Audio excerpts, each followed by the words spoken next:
Break से आ गए वापस, आपको कहेंगे एक बार फिर से वेलकम बैक एंड सुबह खैर।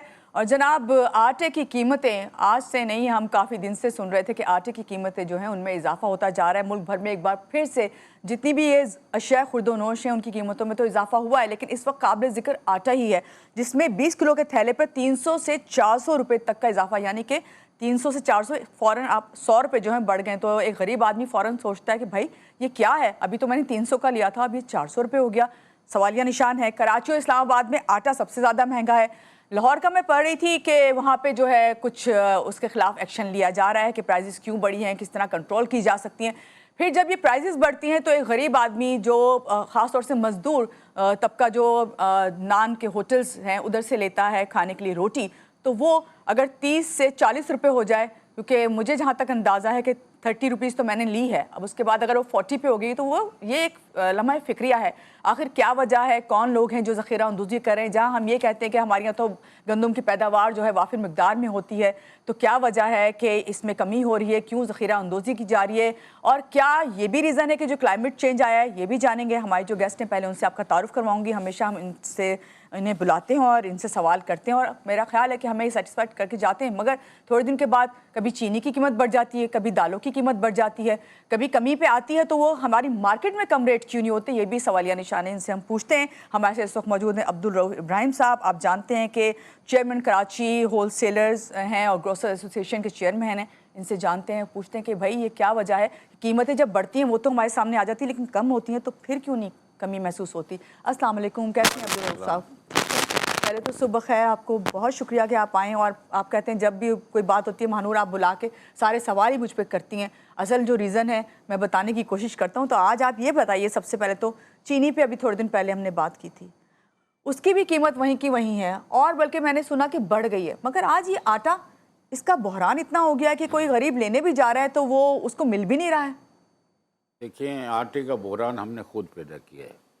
चारों सूबाई वज़ीर आला और हमारी मरियम साहिबा, क्योंकि सबसे बड़ा क्रॉप होता है 60% 70% पंजाब में होता है।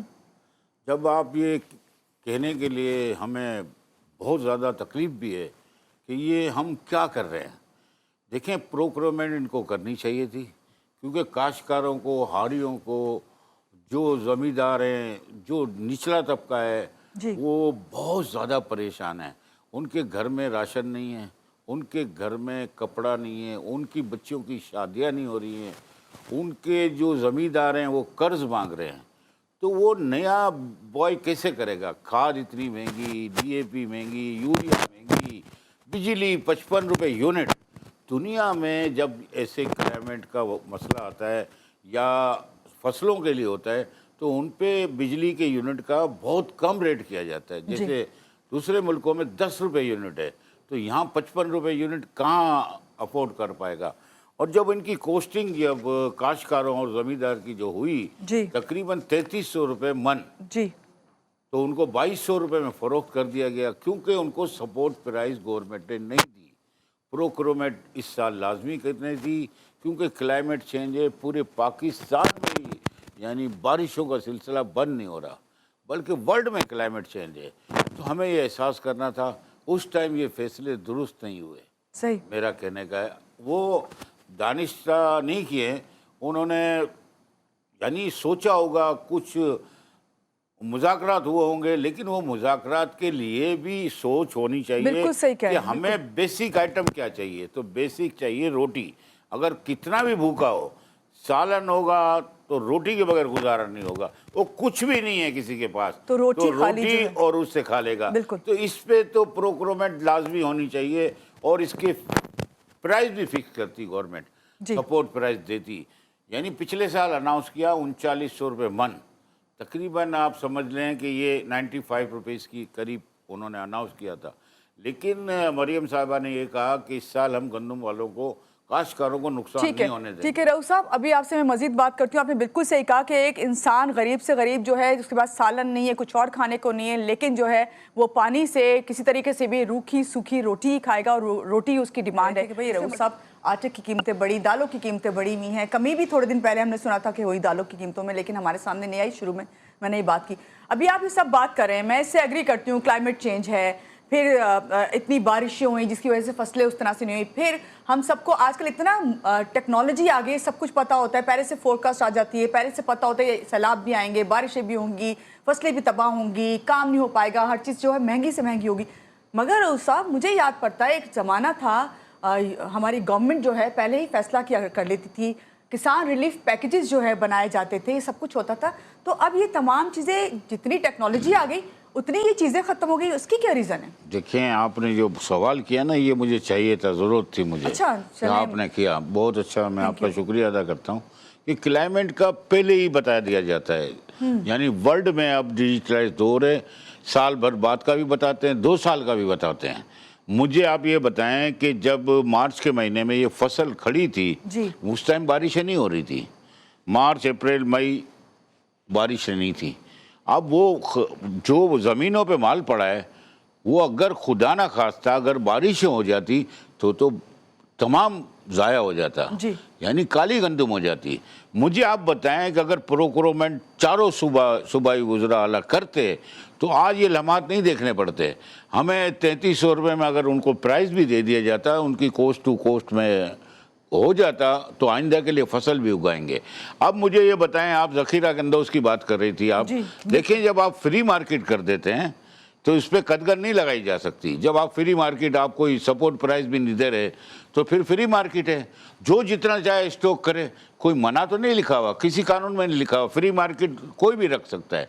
तो उस पर भी आप छापे मारना चाह रही हैं तो और पैनिक सिचुएशन हो जाएगी। ये आप बात तो सही करें, मगर आपने कहा कि जितना चाहे जो चाहे स्टोर कर ले, करना सही है, जायज़ है, लेकिन ये इन दी एंड वो जो एंड यूज़र उसको जो प्राइस देनी पड़ रही है, उसका सवाल तो यहाँ पे वही, अभी आपने खुद कहा कि गरीब जो है उसको रोटी तो चाहिए ही ना दिन भर में, देखिए चाहे वो 2 टाइम ना खाए, 1 टाइम खाए। देखिए, किसी की नीयत का माहौल आपने बनाया है, ये गवर्नमेंट ऑफ पाकिस्तान ने बनाया। यानी आप समझ लें, चीफ ऑफ आर्मी स्टाफ और जनरल अपने field marshal Asim Munir agriculture पे तवज्जो देना चाह रहे थे। अगर उस टाइम भी स्टिक उठाते कि सपोर्ट प्राइस देनी है तो आज इस मकाम पे हम नहीं पहुंचते। और हमें ये, मैं आपको यकीनी कहता हूं कि बच्चियों की शादियां, जो तकालीफ हैं, किसी के घरों में जाएं तो उनके यहाँ फाके लगे हुए हैं। खुदारा इस मुल्क पे रहम करें। और जो अभी आपको इंपोर्ट करनी पड़ेगी गंदम, मैं आपको कह के जा रहा हूँ, ये पिछले प्रोग्राम में कहा था कि कोहराम मचेगा आपका गंदम का भी, मेरा ख्याल याद नहीं होगा ये बात आपको। कर दी, इंपोर्ट एक्सपोर्ट तो हुआ जब करता था। हमारे एक घर का असूल होता है, चलिए ये घर है हमारा, एक असूल होता है, आप सब भी जानते हैं कि हम पहले अपने लिए जो चीज़ होती है कि हमारे घर में इतना इस्तेमाल होगा, बाकी जो एक्स्ट्रा है उसको हम सेल कर देते हैं या किसी को दे देते हैं, किसी का ये है ना ये सिस्टम। तो यहाँ पे क्यों इस तरह नहीं किया गया? देखें, कभी भी जो भी आता है ना, जो भी बिजनेसमैन हो, कोई ताजिर हो, वो बस नफ़ा करने की बात करता है। वो स्टॉक करने की बात करेगा कि भाई 60 रुपए की गंदुम है, 56 रुपए की गंदुम है, फीड मिल से सस्ती गंदुम है। तो आप मुझे बताएं, 30 लाख टन के करीब हमने फीड मिल की नज़र कर दिया, जो पोल्ट्री फार्म में इस्तेमाल, बड़ी इंडस्ट्री है उनकी। अब मुझे बताएं कि फीड मिल पे कटगन क्यों नहीं लगाई गई, केटल फार्म पे कटगन क्यों नहीं लगाई, आज भी नहीं लगा रहे। तो आप 30 लाख टन ज़ाया कर दिया। और अब भी आप जानवरों को खिलाएंगे, खाने के लिए थी, जानवरों को खिलाएंगे इंसान के बजाय। 66 रुपए की जो चीज़ है, अभी जो रिसेंटली मैं देख रहा हूँ कि गवर्नमेंट ऑफ कमिश्नर के रेट 66 रुपये 2.5 नंबर आटा और फाइन आटा 78 रुपये। लेकिन आज देखें 88 रुपये का 2.5 नंबर आटा और 95 रुपये का फाइन आटा। जब ये रिटेल पे जाएगा तो 105 रुपये का होगा और चक्की पे जाएगा तो 135 रुपये का मिलेगा। ये हमारे लम्हात आ गए, डबल के रेट करीब जा रहे हैं। तौर पे और 210 अरब रुपए का किसान भाइयों का, काश्तकारों का, हारियों का नुकसान हुआ। क्या फायदा हुआ? ये एलिट क्लास के लिए का मुल्क नहीं बना है। और एलिट क्लास ही स्टॉक करती है, जिसके पास पैसा होता है वो स्टॉक करेगा। आपने क्यों अलाउ किया ये? आप प्रोक्योरमेंट करते और इसी तरह जो पहले निज़ाम था उसको आहिस्ता आहिस्ता तब्दील करने की कोशिश करते तो अच्छा होता। एकदम आप इस तरह ऐलानात कर दिए गए और उनको गरीब से गरीब तर कर दिया गया, तो किसान कहाँ से बोएगा? ये लाजमी हमें फैक्ट देखना चाहिए। और दूसरी बात मैं कहूँ कि देखें, कोई भी आदमी नफा करना है, कारोबारी हजरात है, वो सिर्फ नफे की सोचता है। बिल्कुल, कारोबार किया इसलिए जाता है कि उसको कारोबार business में नफे आपको के लिए फायदा करता है होगा, वो। वही अब उस कारोबार पे में आप आपका कहलाएगा। ये जो क्रैकडाउन वगैरह ये मुनासिब भी नहीं है, मैं नहीं समझता। और वजीर आला, वजीर आजम पाकिस्तान सब इसको देखें कि 50 लाख टन हमें इंपोर्ट करना पड़ेगा। पहले ही आगे दे रहा हूँ कि देखें हमारा जो क्रॉप था 30 मिलियन टन का एक्सपेक्टेड था, जो कम होके 27 मिलियन रह गया है। 30 लाख टन वहाँ शॉर्ट है, 30 लाख टन हमने तो फिर हमें ये तमाम जो चीजें फीड देख रहे और हैं ये तो हमें कैटल फेस फार्म करनी की नजर पड़ेगी। कर दिया गया। ठीक है रऊफ साहब, तो हमें 50 लाख टन मंगानी पड़ेगी। अब मंगाने पे भी आपको ये बता दूं, जी मंगाने पे भी हमारा ज़र मुबादला ज़ाया होगा, वो करोड़ों डॉलर में होगा। सबसे बड़ा जो अपने आप काश्तकार जितनी भी ज़मीनों में जो बुआई होती है, सबसे ज़्यादा ज़रात को जो रीढ़ की हड्डी है वो बेसिक है गंदम, सबसे बड़ा क्रॉप होता है। जो है सबसे पहले जो है हुकूमत को कोई मेजरमेंट करनी चाहिए। बहुत शुक्रिया रऊफ साहब, आज के प्रोग्राम में आप आए और आप बिल्कुल मैं आपसे यही कहूँगा, दर्दमाना अपील करूँगा सबसे कि खुदारा हमें रोना आता है कि ये गरीब आवाम पिस गई है, काश्तकार हारी सब पिस गए और गरीब आवाम पे और लोड जा रहा है। चीनी के बहरान के साथ ये आटे का बहरान भी शुरू हो गया है। अल्लाह करे कि ये तमाम बहरान जो हैं इनको फेस करते हुए हम अपनी लाइफ को जो है बेहतर से बेहतर बनाने की कोशिश करते हैं और बेहतर से बेहतर हो। दुआ तो यही है कि हमारे हुक्मरान जो हैं वो भी इस बात पे ज़रूर फोकस करें कि सबसे पहले जो है किसान जो है उसको रिलीफ दें, उसके बाद जो है एंड यूज़र तक चीज़ जो है वो रिलीफ होकर पहुँचेगी। यहाँ लेंगे एक छोटी सी ब्रेक के बाद वापस आते हैं, रहिएगा हमारे साथ।